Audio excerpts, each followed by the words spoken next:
A really efficient totalitarian state would be one in which the all-powerful executive of political bosses and their army of managers control a population of slaves who do not have to be coerced because they love their servitude.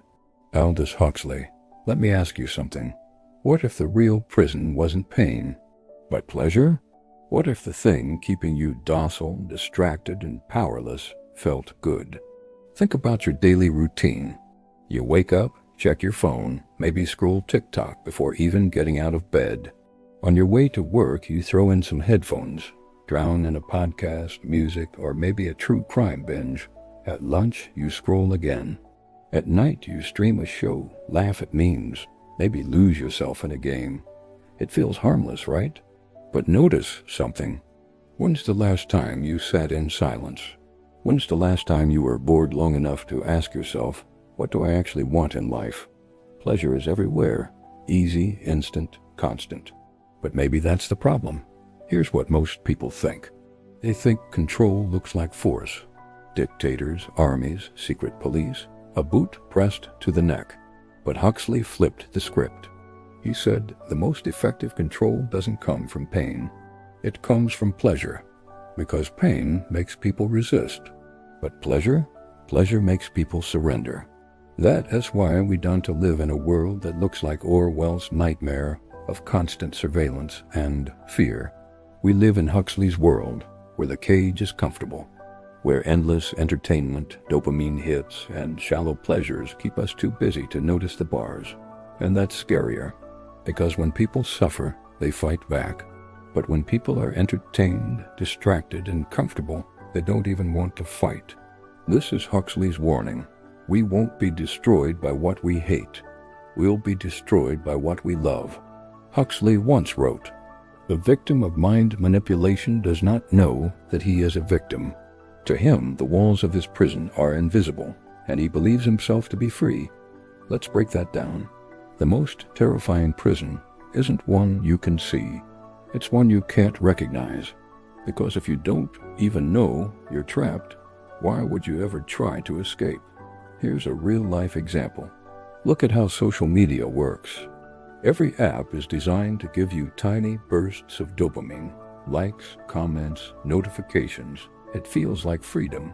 You can post whatever you want, connect with whoever you want. But step back and you'll see the truth. You're not free. You're addicted. And the system is quietly steering your thoughts, your moods, even your politics. You think you're choosing what you consume, but algorithms are choosing for you. You think you're expressing yourself, but really, you're playing inside a box built to keep you scrolling. That's the invisible prison Huxley warned about. Not chains, not whips, but the soft, endless seduction of pleasure. If pleasure can make people love their chains, then the most dangerous prison is the one you never want to leave. Huxley's message is clear. The perfect prison isn't built from fear. It's built from joy. There will be in the next generation or so a pharmacological method of making people love their servitude. Aldous Huxley, let's unpack that. Huxley is saying, control doesn't just come from screens or entertainment. It can come straight from your bloodstream. Think about it. How many people can't get through the day without caffeine, nicotine, or a pill? How many need something to wake up and something else to fall asleep? And it's not just about drugs in the usual sense. It's food engineered for bliss.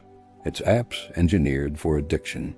It's the 1,000 tiny chemicals and conveniences designed to keep you comfortable, even if you're miserable. Here's the scary part. When comfort comes in a bottle, or a feed, or a packet, you stop asking the bigger questions. Do you ever notice how quickly pain is numbed in modern life? Headache? Pill. Lonely? Swipe.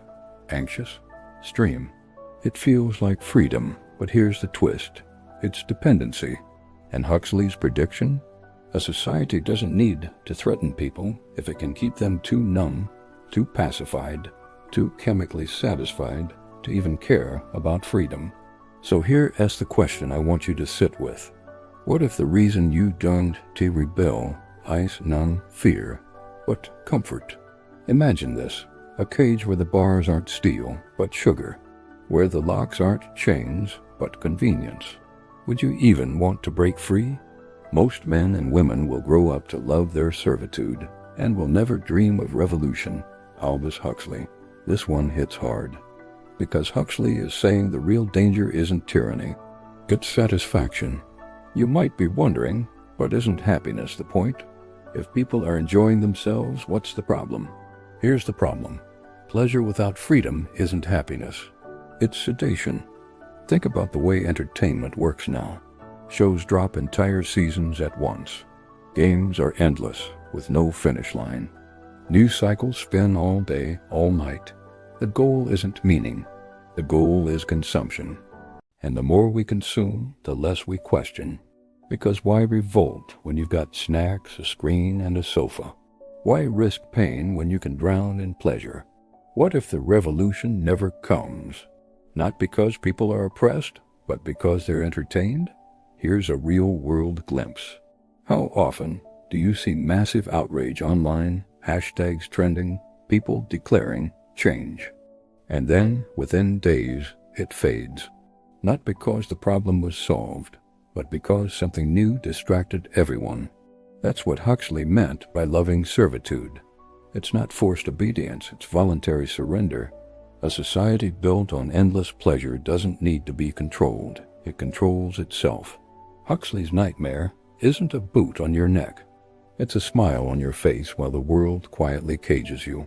We live in a world where we are drowning in information, but starved for wisdom. Aldous Huxley. Here's the real cost. When pleasure becomes the prison, generations grow up entertained, but empty. We trade depth for distraction. We lose the ability to think for ourselves because the noise is louder than the silence. Think about it. How many people spend hours scrolling every day, but can't sit with their own thoughts for 5 minutes? How many families sit together in a room but never really speak because everyone's lost inside their screens? That's not just habit, that's control. And the consequence? Dreams that never get chased. Relationships that never get deep. A life that feels full on the surface, but hollow underneath. Huxley warned us. The danger isn't that we'll be crushed by tyranny. It's that we'll sleepwalk into a cage, smiling all the way. So what do we do with this? Let's break it down. First, remember this. 1.